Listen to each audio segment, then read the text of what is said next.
Hello बच्चों, good morning. मेरा YouTube channel में आप सभी का स्वागत है। आज जो है हम लोग घातांक और घात पढ़ेंगे। घातांक और घात। सबसे पहले इसको समझें कि होता क्या है घातांक और घात, होता क्या है। इसका एक बार क्वेश्चन देख लीजिए। एक्सरसाइज जो है देख लीजिए, एक्सरसाइज 4 का ए है। इसे क्वेश्चन भी देख लीजिए एक बार।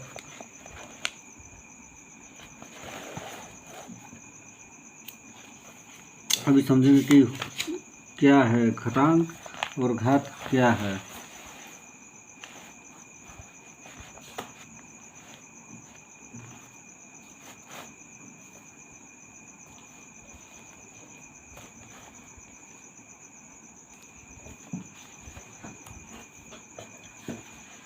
घातांक और घात का इंग्लिश होता है एक्सपोनेंट एंड इंडेक्स। घात का इंग्लिश होता है पावर भी होता है।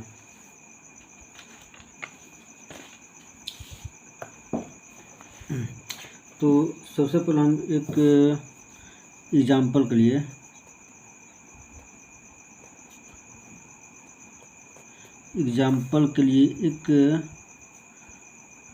अंक लेते हैं और उसका स्क्वायर करते हैं। ठीक, इसको 2 गुना 2 भी लिख सकते हैं। 2 का स्क्वायर है यानी कि इसको 2 गुना 2 भी लिख सकते हैं। गुना करेंगे तो 4 के बराबर होगा।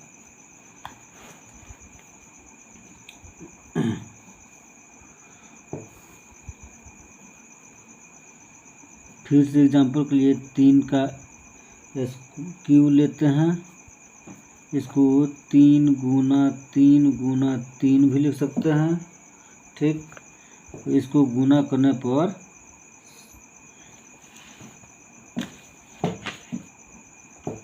इसको गुना करने पर 27 के बराबर आएगा।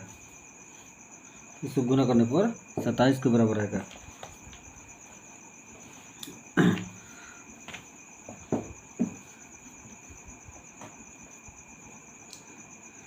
तो हम देख रहे हैं कि ये हमारा क्या है, आधार है। ये मेरा आधार है और 2 का पावर 2 है। यहाँ पे 3 का पावर 3 है। ठीक, और आधार ये है 3 है, इसका आधार 2 है। तो हम देखते हैं कि जितनी बार आधार को यानी कि अपने आप से गुणा किया जाता है तो वह संख्या उसका घात या घातांक कहलाता है। तो इसका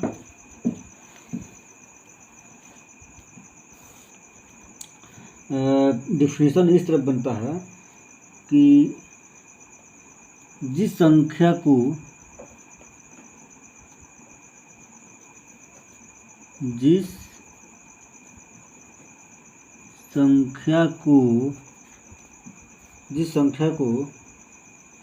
जितनी बार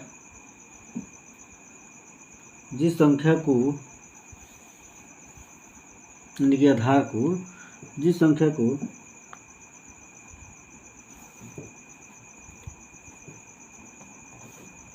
यहाँ पे आधार, एक मिनट लिखो, आधार को जितनी बार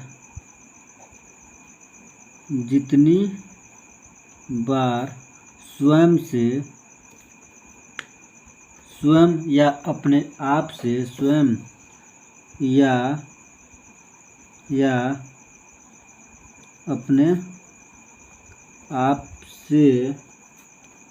अपने आप से गुणा किया जाता है तो गुणा किया जाता है तो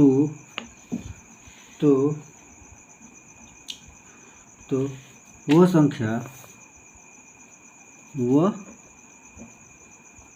संख्या उसका उसका घात या घातांक कहलाता है। घातांक कहलाता है। समझ गए? देखो 3 को उसी संख्या से 3 बार गुना किया गया है, तो यह 3 के पावर 3 क्या है? इसका घात है। 3 के पावर 3 यानी कि 3 के पावर 3 यह घात है। 2 के पावर 2 यह क्या है? घात है। ठीक, समझ में आ गया? या इसको पावर भी बोलते हैं। 3 के पावर 3 है, 2 के पावर 2 है।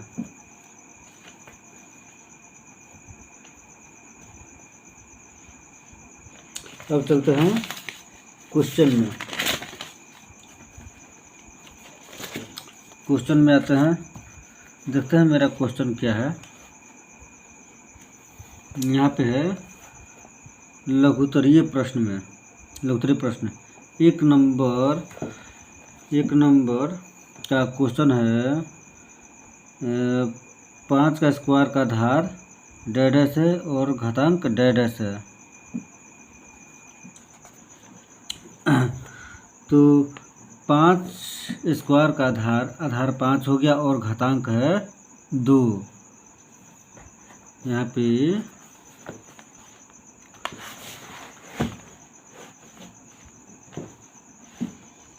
फर्स्ट क्वेश्चन है,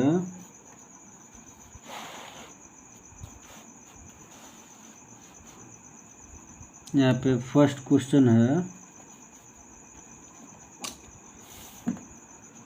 5 स्क्वायर का आधार डैश है और घातांक डैश है। तो 5 स्क्वायर का आधार हो गया, 5 स्क्वायर का आधार हो गया, आधार 5 और घातांक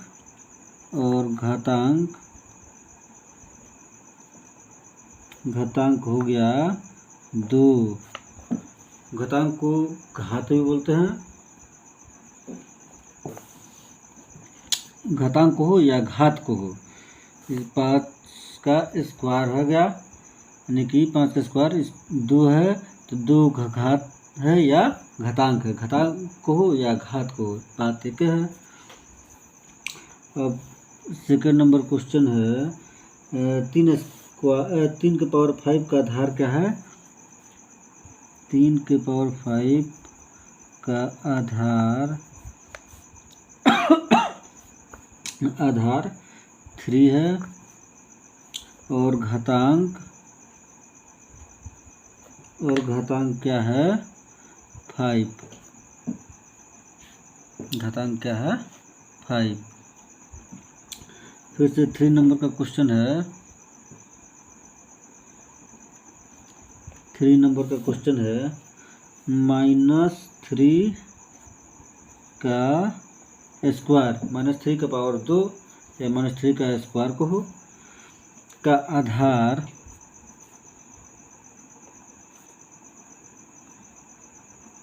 आधार क्या है? तो -3, ठीक है, और घातांक 2 है, और घातांक क्या है? 2। ठीक, उसी तरह 4 नंबर है। 4 नंबर देख लेंगे। -2 का पावर 6 है, इसका आधार क्या है? इसका आधार -2 है और घातांक क्या है? 6। तो इस तरह से हम बना लेंगे। ठीक, 1 नंबर मेरा सॉल्व हो गया। 2 नंबर देखेंगे, ठीक है। 2 नंबर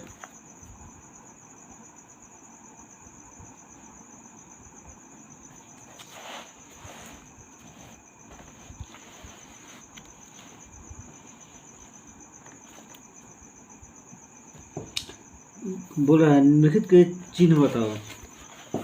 2 नंबर क्वेश्चन यहाँ पे है, निम्नलिखित के चिन्ह बताओ। चिन्ह बताना है, इसमें से देखना है कि कौन ऋणात्मक है कौन धनात्मक है, इसको यही देखना है, केवल चिन्ह बताना है।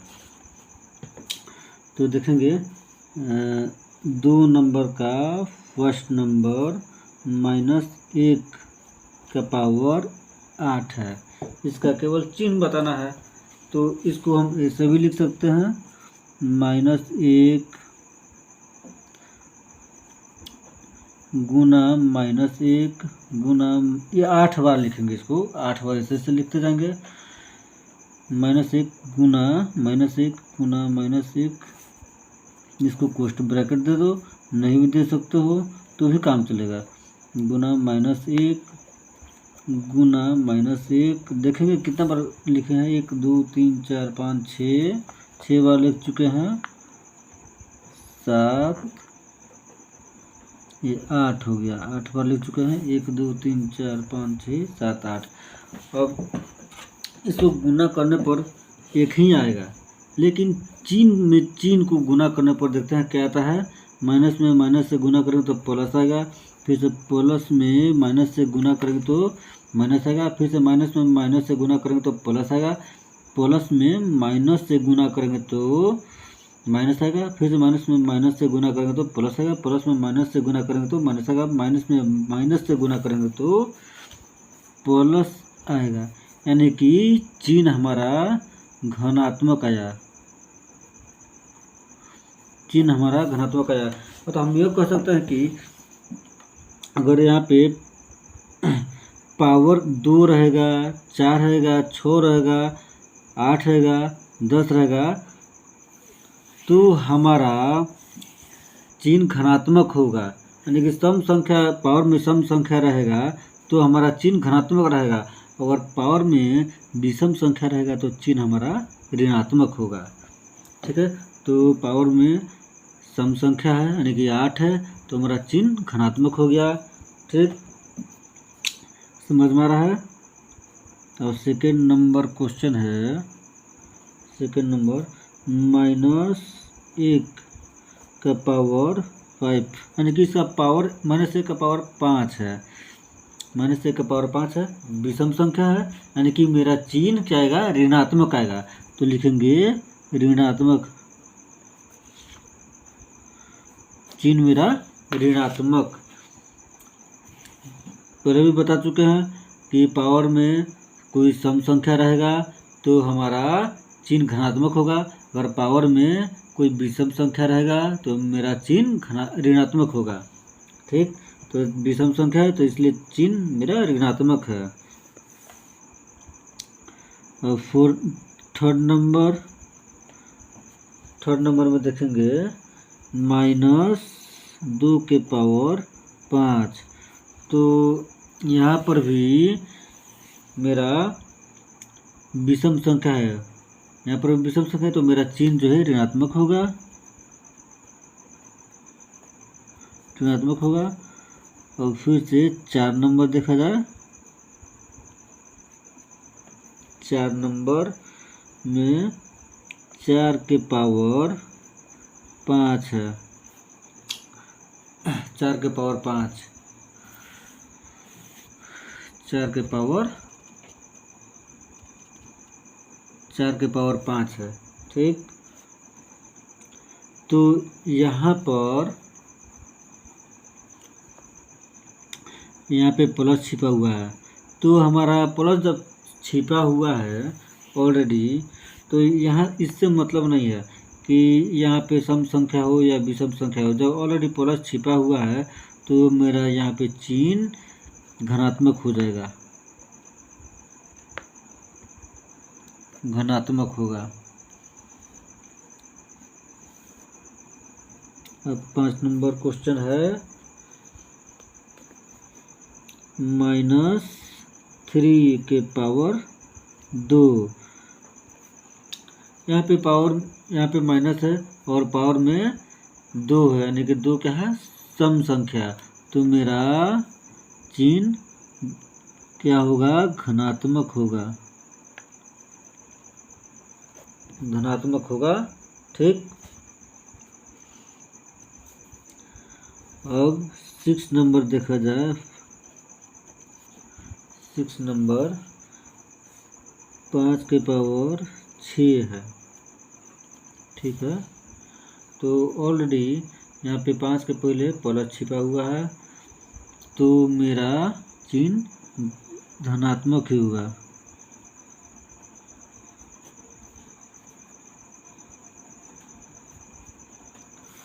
सात नंबर -5 के पावर 2 है, इसका चिन्ह बताना है।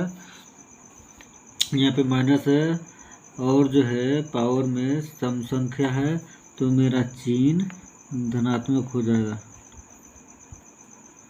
धनात्मक होगा।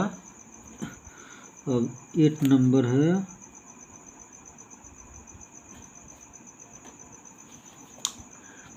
8 नंबर है -10 के पावर 3, -10 के पावर 3। अब इसका चिन्ह बताना है कि धनात्मक है कि ऋणात्मक है। यहाँ पे माइनस है और इसका पावर है 3, यानी कि 3 क्या है, विषम संख्या है। तो विषम संख्या रहता है तो चिन्ह मेरा ऋणात्मक हो जाता है, तो चिन्ह इसका ऋणात्मक हो जाएगा, ऋणात्मक, ठीक है। तो इस तरह से मेरा ये फर्स्ट नंबर और सेकंड नंबर ख़त्म हो गया।